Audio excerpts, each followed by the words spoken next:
called The Emperor Has No Clothes, and it's all about the origins of marijuana criminalization and what it really was all about, and that it actually was about industry, and that the real people that started marijuana propaganda, like those movies like Reefer Madness, and shit like that was Harry Anslinger and William Randolph Hearst. And William Randolph Hearst decided that he was going to demonize marijuana to stop the hemp industry. That was the original reason why he did it. Jesus. Because the Popular Science magazine had a cover in like 1937 or something like that called Hemp, the New $1 Billion Crop. And it was all because they had come up with a new machine called a decorticator.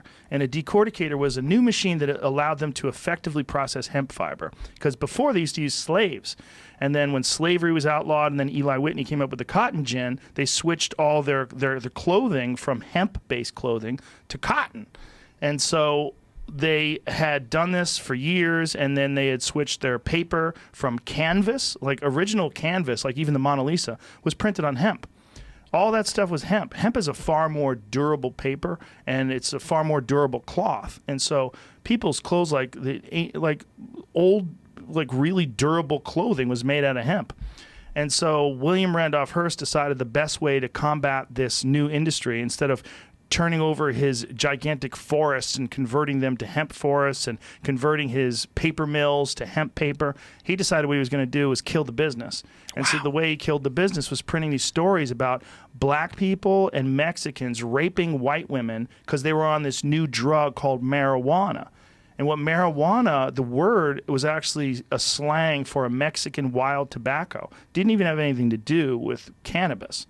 So when they made marijuana illegal, Congress didn't even understand that they were making cannabis and hemp illegal. They thought it was a new drug.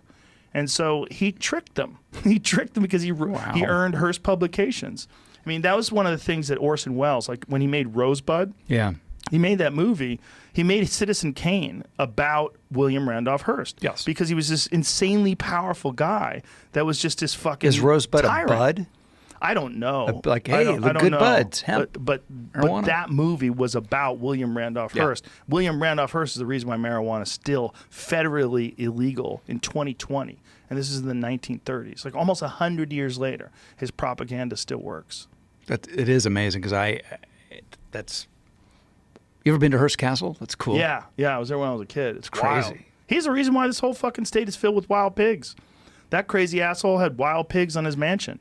He had them roaming around, brought wild boars over from Europe. And so California, like San Jose, is infested with wild pigs. People who live in San Jose, they go out and wild pigs are fucking knocking over their trash and eating their lawn. That's William Randolph Hearst did that shit. I had no idea. That's amazing. That crazy fuck was responsible for a lot of problems that we're still facing today. I had no idea. I mean, I know it. My knowledge is, I know the yellow journalism of it all and the.